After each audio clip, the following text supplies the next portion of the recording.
இதெல்லாம் மில்க் ஸ்வீட்ஸா? ஆமாங்க. Expiry date முடிஞ்சிருச்சா இனிமே தான் வருதா? நக்கலாமா? இல்ல காலையில போட்ட ஸ்வீட்மா? ஜாங்கிரி நல்லா இருக்கே. கிலோ எவ்வளவு இருக்கும்? நீங்க உண்மையாவே வாங்குற மாதிரி இருந்துச்சுன்னா 240 ரூபா கிலோ. இல்ல பொழுதுபோக்குறதுக்காக விலை கேட்டீங்கன்னா 340 ரூபா கிலோ. வாங்குறதுக்கு தாங்க. உங்களுக்கு வேணா எனக்கு வேணா ஒரே விலை 300 ரூபாய். கொடுப்பீங்களா? உலகத்திலேயே ஸ்வீட் கடையில வந்து பேரம் பேசுற பொம்பளை நான் பார்த்ததே இல்லம்மா. இப்ப பாத்துட்டீங்கல்ல. எந்த கடையா இருந்தா என்னங்க, பேரம் பேசி வாங்கி சாப்பிடலனா சாப்பிட்டது செரிக்காது. உங்களை பார்த்தா அப்படி தெரியலையே. என்னது? இல்ல உங்களை பார்த்தா வாங்க வந்த மாதிரி தெரியல. பின்ன குவாலிட்டி கண்ட்ரோல் இன்ஸ்பெக்டர் மாதிரி தெரியுதா? ஏமா காலங்காத்துல வந்து உயிர் எடுத்துட்டு இருக்கீங்க? வேணா வாங்கிட்டு போங்க, இல்லைன்னா கிளம்புங்க. சரி சரி கோச்சுக்காதீங்க. எனக்கு லட்டு வேணும். 2 வெரைட்டி இருக்கு. கிலோ 310 ரூபா. எது வேணும் உங்களுக்கு? இந்த லட்டு இல்லங்க, திருப்பதி லட்டு மாதிரி பெருசா வேணும். அப்ப நீங்க திருப்பதிக்கு தான் போகணும். என்னங்க சும்மா சும்மா கோச்சுக்கிறீங்க? நானு ஒரு முக்கியமான விஐபி பார்க்க போறேன். வாங்கிட்டு போற லட்டு நல்லா பெருசா இருந்தா தானே நமக்கு மதிப்பு. இவருமா நீங்க லட்ட பூசணிக்காய் சைஸ்ல வாங்கிட்டு போனாலும் உதுத்து தான் சாப்பிடுவாங்க. வாங்கிட்டு போங்க, வர்ற வழியில உடஞ்சிருச்சுன்னு சொல்லுங்க. இல்லங்க, நல்ல முழுசா பெருசா புதுசா லட்டு வேணும். அப்ப ஒண்ணு பண்ணுங்க. சின்ன லட்டு ஒரு 15 வாங்கிக்கங்க. பெருசு பெருசா 2ஆ புடிச்சுக்கிறீங்களா? வேற வழி இல்லம்மா, யோசிக்காதீங்க. சரி, ஒரு 1 கிலோ கொடுங்க. சாப்பிட சாம்பிள் கொண்டு இப்போ. இல்ல இல்ல வேணாம் வேணாம், நீங்க கொடுங்க. 1 கிலோ கொடுங்க. 1 கிலோ வரும். காசு வச்சிருக்கீங்களா? காசு இல்லாமையா பின்ன இருக்கா?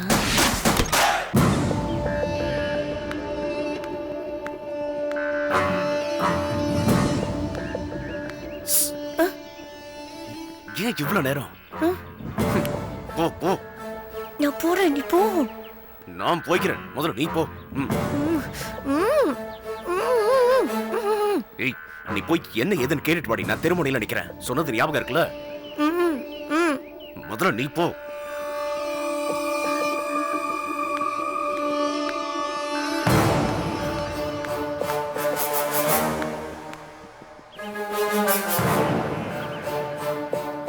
காயத்ரி, நான் மெடிக்கல் ஷாப் வரைக்கும் போயிட்டு வந்துடுறேன். சரிங்க.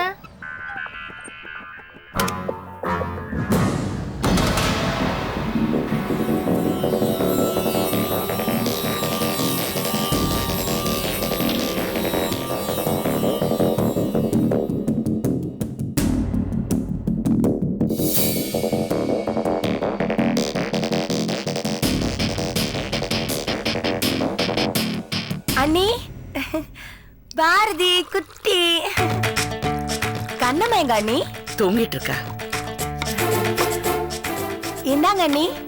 என்னது? பக்கத்து வீட்ல திருப்பதி போயிட்டு வந்தாங்க. பிரசாதம் நம்மளே சாப்பிட்டா அது புண்ணியம் இல்லையாமே. எனக்கு முதல்ல உங்க ஞாபகம் தான் வந்துச்சு. இந்தாங்க. திருப்பதியில தலைக்கு 1 லட்டு தானே கொடுப்பாங்க. அது அவங்க சொந்தக்காரங்க ஒரு 10-15 பேர் வேன் புடிச்சு போயிருக்காங்க. நிறைய லட்டு கடிச்சிச்சு போல. எனக்கு 2 கொடுத்தாங்க. பரவாயில்லையே, பக்கத்து வீட்டுக்காரங்க பெரிய மனசுக்காரங்களா? என்ன நீ ஏடா கூடமா கேள்வி கேட்டுட்டே இருக்க? என்னமோ குற்றவாளி கேக்குற மாதிரி. அன்னைக்கு ஆசையா லட்டு கொடுக்கலான்னு வந்தா. இல்ல, வழக்கமா நீ அல்வா தானே கொடுப்ப. இப்ப லட்டு கொண்டு வந்திருக்க. அண்ணி சரி, அதை விடு. இங்க வந்த நீ நேரா உங்க அண்ணன் வீட்டுக்கு தானே போவ. இப்ப இங்க வந்திருக்க. அதெல்லடி, இன்னைக்கு விடிய காத்தால ஒரு கனவு. கனவுல யாருன்னு பார்த்தா நம்ம அண்ணி. பரவாயில்லையே, அண்ணி மட்டுமா இல்ல பக்கத்துல நானும் இருந்தேனா? நீ ஒண்ணும் இல்ல, அண்ணி மட்டும்தான். அண்ணி கோயிலுக்கு போயிட்டு விபூதி குங்குமம் கொண்டு வந்தாங்க. அவங்க கையாலேயே எனக்கு வச்சு விட்டாங்க. சரி, இப்ப எதுக்கு வந்தேன்னு சொல்லு. உன் வீட்டுக்காரர் நல்லா இருக்காரா? பாத்தீங்களா, நீங்க கூட என் வீட்டுக்காரர் தான் விசாரிக்கிறீங்க. என்ன பத்தி ஒண்ணுமே கேட்க மாட்டேங்கிறீங்க. பரவாயில்ல, நான் தான் பைத்தியக்காரச்சி. எப்ப பார்த்தாலும் உங்க நினைப்பாவே இருக்கேன்.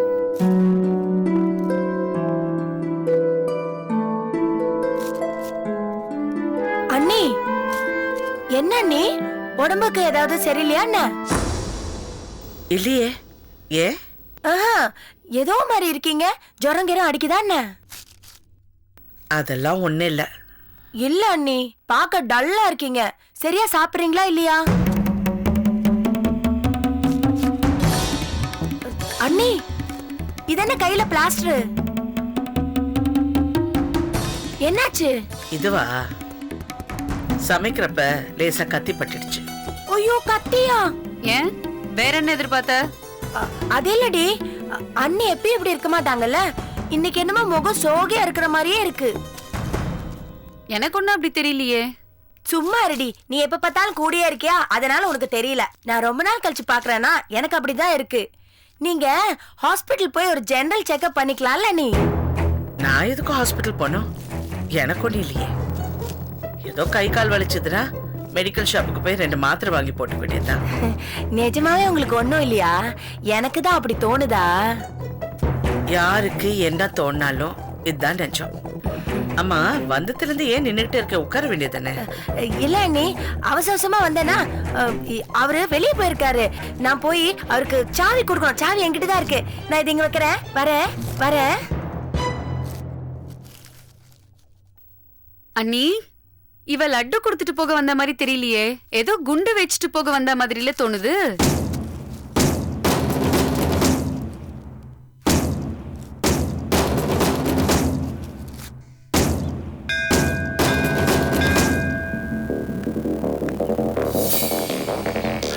அண்ணே, வாமா வா.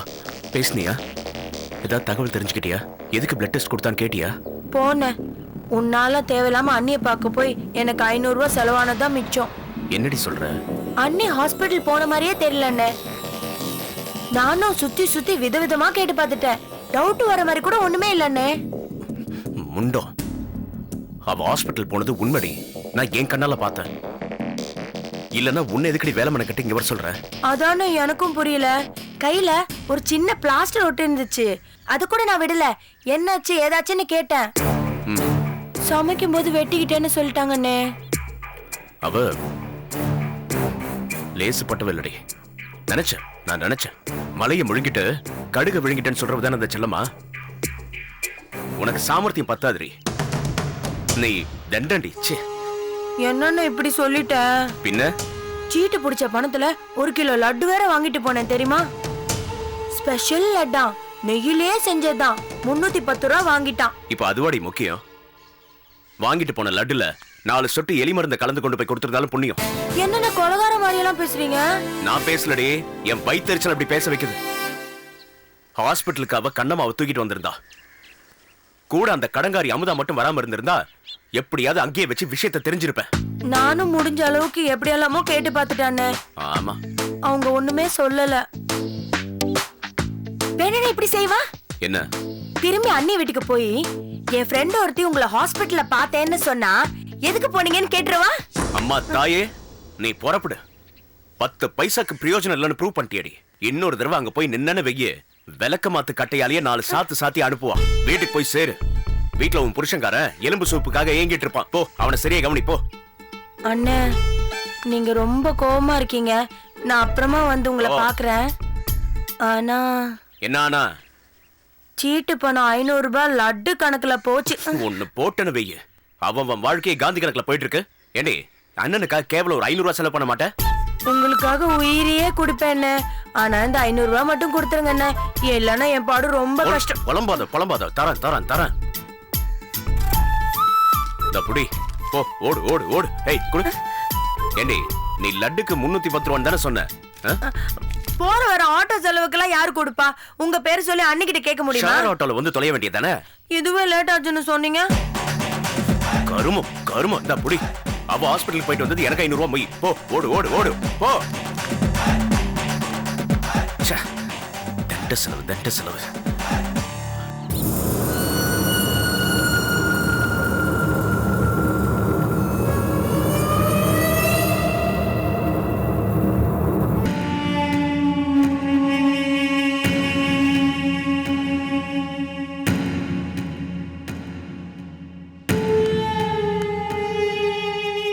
சார், பிளட் டெஸ்ட் கொடுத்துருக்க. ரிப்போர்ட் வந்துருச்சான்னு கேட்கணும். பில் கொண்டு வந்திருக்கீங்களா? எடுத்து ஞாபகமா வச்சேன் சார். ஆனா கொண்டு வர மறந்துட்டேன். சரி, ஆர்டர் நம்பராவது இருக்கா? சார், அது என் ஒய்ஃப் தான். பேஷண்ட் பேரு செல்லம்மா. கொடுத்து 2 நாள் ஆச்சு. கொஞ்சம் ப்ளீஸ். சாரி சார், இன்னும் வரல. எவ்வளவு நாள் ஆகும் சார்? சொல்லியிருப்பாங்களே, மினிமம் 10 days, மேக்ஸிமம் 15 days ஆகும் சார். என்ன சார் இது? கேவலம் ஒரு பிளட் டெஸ்ட் ரிசல்ட் சொல்றதுக்கு இவ்வளவு நாள் எடுத்துக்கிட்டீங்கன்னா உங்க ஹாஸ்பிட்டலை நம்பி நாங்க எப்படி சார் அட்மிட் ஆகுறது? ஏன் சார், ஆக்சிடென்ட்னு வந்தா செத்த 10வது நாள் தான் நீங்க ட்ரீட்மெண்ட் ஆரம்பிப்பீங்களா? சார், படிச்சவர் தானே நீங்க? இது என்ன ஜுரத்துக்கு பார்க்குற பிளட் டெஸ்டா? DNA test sir. டிஎன்ஏ டெஸ்ட்னா என்னன்னு தெரியுமா உங்களுக்கு? பெங்களூர்ல இருந்து ரிசல்ட் வரணும் சார். உங்க அவசரத்துக்குலாம் அது நடக்காது. ரிசல்ட் வந்ததுக்கு அப்புறம் நாங்களே இன்ஃபார்ம் பண்றோம் சார்.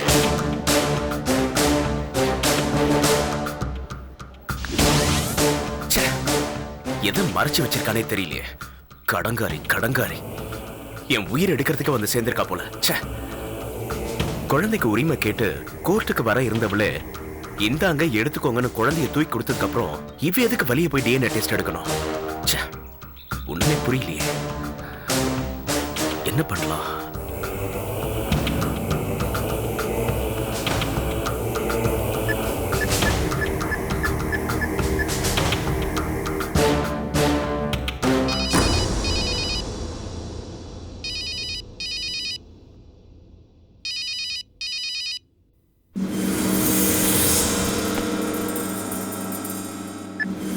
ಹಲೋ, ಮಿಸಸ್ ಚೊಲ್ಲಮ್ಮ, நீங்க? ಬ್ಯಾಂಗ್ಳೂರಿಂದ ಮಾತಾಡ್ತೀನಿ. ನೀವು ಯಾಕೆ டிஎன்ஏ டெஸ்ட் கொட்டிதீரா? சார் சாரி, நீங்க பேசுறது எனக்கு புரியல. உங்களுக்கு தமிழ் தெரியுமா? கொஞ்சம் கொஞ்சம். அப்போ தமிழ்லயே கேளுங்க. ஒண்ணுமல்ல, உங்கள் ಟೆಸ್ಟ್ ರಿಸಲ್ಟ್ ரெடி ಆಯ್ತು. ಮತ್ತೆ ಟೆಸ್ಟ್ ಪರ್ಪಸ್ நீங்க ஆர்டர் ஃபார்ம்ல மென்ஷன் பண்ணல. அதனால அந்த காலமை ஃபில் ಮಾಡಿ டெஸ்ட் ரிசல்ட் டிஸ்பேட்ச் பண்ணுங்கன்னு எங்க டாக்டர் சொல்லிருக்காரு. அமுதா, என்ன அமுதா? யார் பேசுறா? அண்ணி, பெங்களூர் ரிசர்ச் இன்ஸ்டிடியூட்ல இருந்து ஃபோன் பண்றாங்க. என்ன பர்பஸ்க்கு டெஸ்ட் எடுத்திருக்கீங்கன்னு கேக்குறாங்க. ஹலோ மேடம், ரீசன் சொல்லுங்க, நாங்க எழுதணும். சார், அது என் அண்ணியோட குழந்தை பத்தி தெரிஞ்சுக்கணுங்கிறதுக்காக தான் டெஸ்ட் எடுத்தோம். அது வேறொருத்தரோட குழந்தைன்னு சொல்லி ஒரு சின்ன கன்ஃபியூஷன் ஆச்சு. அதோட ரிசல்ட் ஏற்கனவே எங்களுக்கு வந்துருச்சு சார். இருந்தாலும் இன்னொரு வாட்டி டிஎன்ஏ டெஸ்ட் எடுத்து கன்ஃபார்ம் பண்ணிக்கலாம். ஒருவேளை அது நம்ம குழந்தை இல்லைன்னா திருப்பி கொடுத்துடலாம் இல்லையா? அதுக்காக தான். Okay madam, thank you thank you. Thank you sir.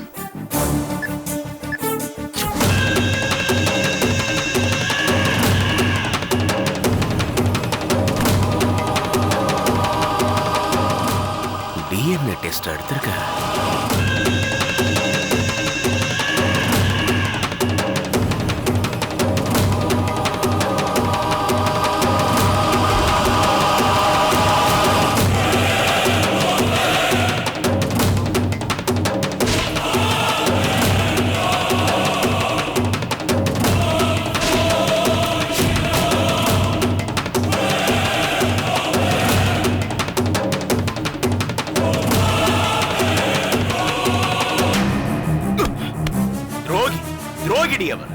மனசார சொல்றேன், அவ நல்லாவே இருக்க மாட்டான்.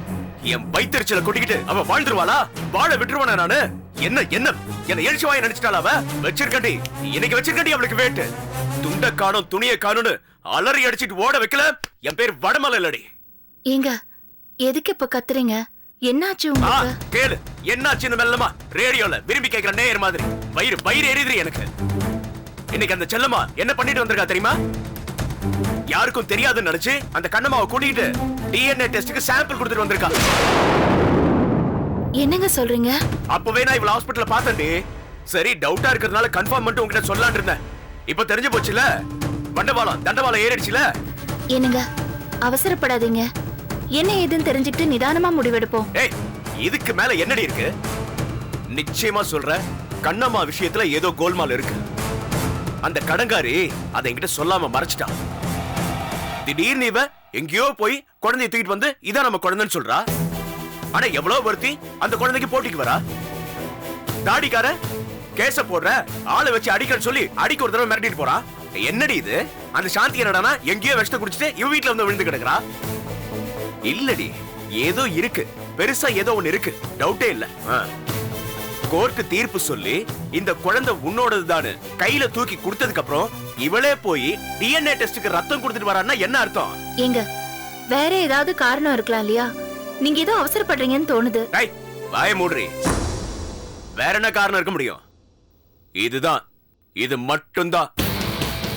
கண்ணம்மானு என் மனசுல நான் நினைச்சுக்கிட்டு இருக்கிற குழந்தை நிச்சயமா இது இல்ல.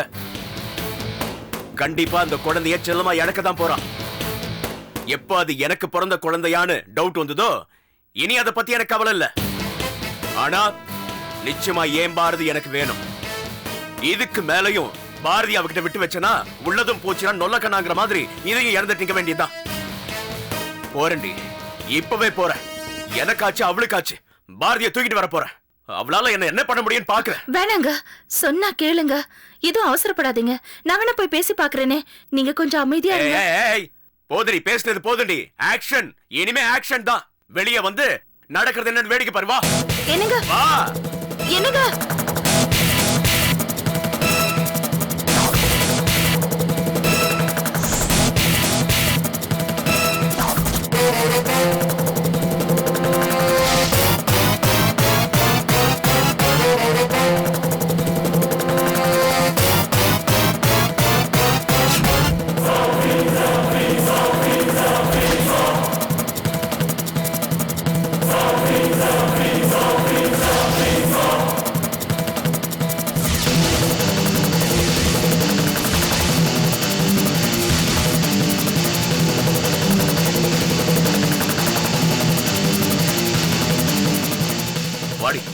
அண்ணே என்ன பண்ற அண்ணா? நீ குழந்தை கொடு, குழந்தை கொடு, குழந்தை கொடுன்னு சொன்ன.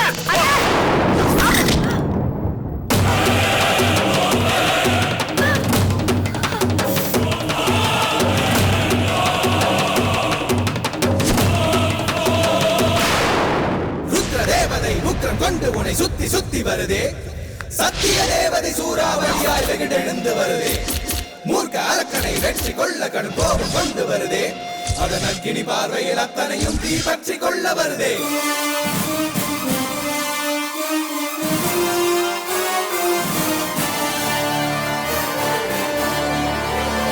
ரத்த பந்தத்தை கட்டி காக்கசினம் கக்கி கொண்டு வருதே. இன்று போர்க்குணம் கொண்டவர் புறப்பட எதிர்ப்படும் யாவும் உடைப்படுமே.